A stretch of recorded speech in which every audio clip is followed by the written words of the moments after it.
Hello दोस्तों, कैसे हैं आप लोग। उम्मीद करते हैं बहुत अच्छे होंगे। तो स्वागत है आपका पार्ट थर्ड में। हमने दो पार्ट कर लिए हैं, जिसमें कि दोनों पार्ट में हमने फर्स्ट और सेकंड क्वेश्चन कंप्लीट कर लिए हैं। आज क्वेश्चन नंबर 4 की बारी।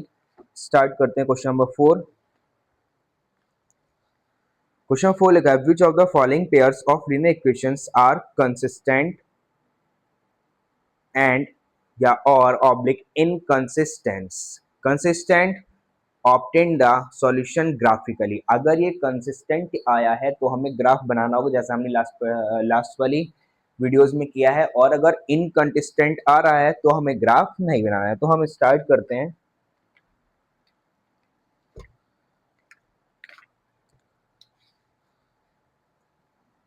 फोर्थ, ये है हमारा पार्ट 3,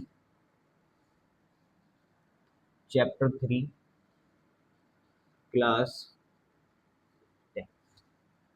तो फोर्थ का फर्स्ट क्वेश्चन लिखा है, x plus y equals to 5, x plus y equals to 5 और 2x plus 2y equals to 10। 2x plus 2y equals to 10। Equation 1 और इक्वेशन सॉल्व करते हैं हम। सबसे पहले a1 upon a2, a1 upon a2 आएगा हमारा 1 अपॉन 2, b1 अपॉन b2 आएगा हमारा 1 upon 2, comma c1 upon c2 क्या आएगा 5 अपॉन 10 लिखेंगे तो 5 अपॉन 10 का क्या हो जाएगा 1 अपॉन 2। जब हमारी तीनों चीजें इक्वल आ जाएंगी तो ये क्या हो जाएगा, कंसिस्टेंट हो जाएगा। जब तीनों चीजें इक्वल आती हैं तो हमारा होता है कंसिस्टेंट। अब हमारा a 1 अपॉन a2 इक्वल है v1 अपॉन v2 के, इक्वल है c1 अपॉन c2 के। तो ये क्या है, कंसिस्टेंट। तो ये हो गया कंसिस्टेंट। आगे सॉल्व करते हैं। जब ये कंसिस्टेंट आएगा तो हमें x की कुछ वैल्यूज चाहिए होंगी। पहली, from equation 1 x plus y equals to 5 है ना, तो x equals to 5 minus y. Second equation 2x plus 2y equals to 10, तो 2x, यहाँ से x की वैल्यू निकालनी है, 10 माइनस 2y डिवाइड बाई 2।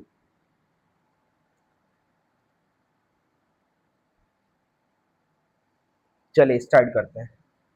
सबसे पहले हम y की वैल्यू यहाँ पे 1 रखते हैं। जब हम y इक्वल्स टू 1 रखेंगे तो x की वैल्यू कितनी आ जाएगी 4। और जब हम y की वैल्यू 1 एंड 2, x की 2, जब हम y की वैल्यू यहाँ पे 2 रखेंगे, जब y की वैल्यू यहाँ पे 2 रखेंगे तो 5 में से 2 जाएगा 3, तो x की वैल्यू कितनी निकल के आएगी 3 निकल के आएगी। उम्मीद करते हैं समझ में आया होगा। अब हम इसको सॉल्व करते हैं। पहले हम y इक्वल्स टू 1 रखते हैं वैल्यू।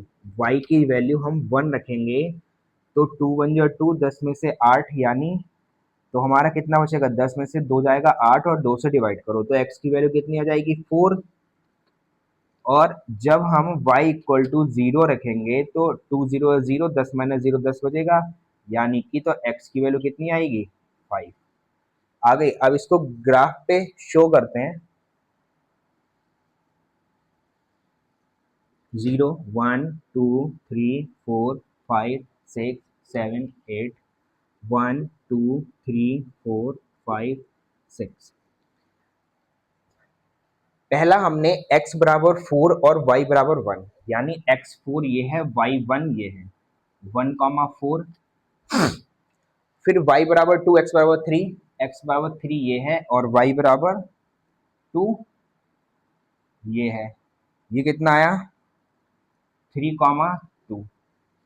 सेम y बराबर 1, x बराबर 4, y बराबर 1, x बराबर 4, तो यहीं पे आएगा पॉइंट, कोई दिक्कत नहीं है। y बराबर 0, x बराबर 5। जब हमारा y 0 है और x हमारा 5 है, यानी ये 5,0 हो गया है ना। तो पहला हमारा 1,4 था, तो पहला हमारा 1,4 और 2,3, मतलब 3,2। तो पहली लाइन तो हमारी ये आई, फर्स्ट वाली। सेकंड हमारी 1/4 और 0,5 है, 1/4 और 0,5। और जो सेकंड लाइन आ रही है वो भी हमारी ये आ रही है। तो ये आपस में जब मर्ज हो रही है तो ये क्या हो रही है, मर्ज हो रही है, मतलब एक के ऊपर एक आ रही है, तभी क्या हो रही है, कंसिस्टेंट हो रही है। क्या हो रही है, कंसिस्टेंट। और जब एक के ऊपर एक आती है लाइन, तो मैंने लास्ट टाइम आपको क्या बताया था,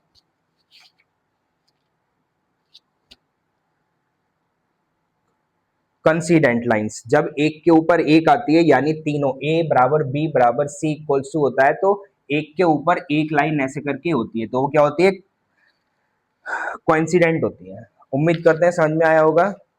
सेकंड वाला सॉल्व करते हैं।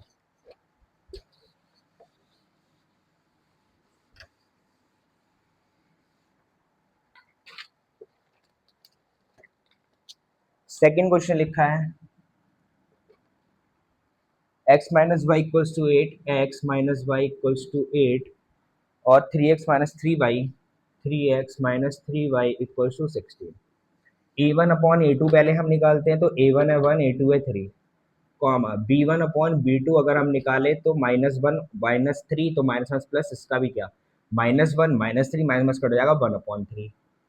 और comma C one upon C two निकालेंगे तो 8/16, यानी कि 8 बन जाएगी, 8 2 16, 1/2 ये निकल के आया। तो ये हमारा क्या निकल के आया, A1/A2 इक्वल है B1/B2 के, लेकिन इक्वल नहीं है C1/C2 के। जब ये वाली हमारी कंडीशन आती है यानी A1/A2 इक्वल होगा B1/B2 के और C1/C2 इक्वल नहीं होगा, तो वो क्या निकल के आएंगी, हमारी पैरेलल लाइंस वाली। और जो पैरेलल लाइंस वाली इक्वेशन बनती है, तो वो मैंने आपको क्या बताया था, वो क्या बनती है, इनकंसिस्टेंट, इनकंसिस्टेंट। उम्मीद करते हैं आपको समझ में आया होगा कि ये हमारी ग्राफ क्यों नहीं बन रहा है, क्योंकि ये इनकंसिस्टेंट आया है, इसलिए हमारा ग्राफ नहीं बन रहा है। अब फोर्थ का ए क्वेश्चन और बी, मतलब फोर्थ का फर्स्ट और सेकंड पार्ट मैंने करा दिया है। अब थर्ड और फोर्थ पार्ट और बचा है, देखते हैं थर्ड और फोर्थ में क्या है।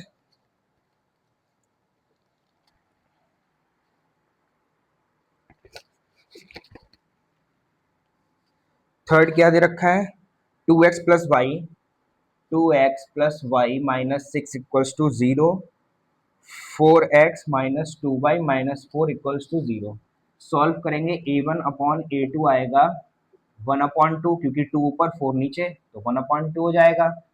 और B1/B2 हमारा निकल के आएगा 1/-2, और C1/C2 निकल के आएगा 6/4, यानी 2 3 6, 2 3/2। जब हमारा निकल के आता है A1/A2 नॉट इक्वल है B1/B2 के, जब ये नॉट इक्वल आता है तो ये क्या बनता है, इंटरसेक्टिंग लाइन वाला, इंटरसेक्टिंग लाइन वाला बनेगा। और जब इंटरसेक्टिंग लाइन होगा तो ये क्या बनेगा, कंसिस्टेंट, कंसिस्टेंट। जब कंसिस्टेंट हो गया तो सेम हम जैसे हमने फर्स्ट क्वेश्चन किया है, हम y की वैल्यू रख के देखेंगे, फिर x की वैल्यू रख के देखेंगे, तो हमारा ग्राफ बनेगा। तो इसके आगे का जो क्वेश्चन है वो आपके लिए होमवर्क में सॉल्व करिएगा, नहीं आता है तो कमेंट करिएगा, मैं आपके लिए सॉल्व करवाऊंगा। अब क्वेश्चन नंबर 4 करते हैं हम लोग। क्वेश्चन नंबर 4 लिखा है 2x-2y, 2x-2y -2 equal to 0, 4x-4y -5 equal to 0। जब हम A1/A2 करेंगे तो 2/4 होगा, यानी कि हो जाएगा 1/2। B1/B2 करेंगे तो माइनस का 2 अपॉन माइनस का 4 माइनस प्लस, ये भी 1/2 आ जाएगा। और C1/C2 आएगा 2/5। जब A1/A2 इक्वल होगा B1/B2 के और नॉट इक्वल होगा C1/C2 के, तब ये क्या बनेंगी, हमारी पैरेलल लाइंस। और जब ये पैरेलल लाइंस वाली कंडीशन आती है तब ये क्या हो जाता है, इन कंसिस्टेंट। और जब इनकंसिस्टेंट आ जाएगा तो इसका ग्राफ बनेगा ही नहीं, सिर्फ यहीं पे हमारा क्या हो गया, सॉल्यूशन। तो आज की वीडियो में इतना ही। पार्ट 3 हमारा फिनिश होता है, 3 क्वेश्चंस और रह गए हैं, 5, 6 और 7, इसको हम कंप्लीट करेंगे पार्ट 4 में। तब तक के लिए इतना ही, उम्मीद करते हैं आपको अच्छे से समझ में आ रहा होगा। मिलते हैं तब तक आपसे नई वीडियो में।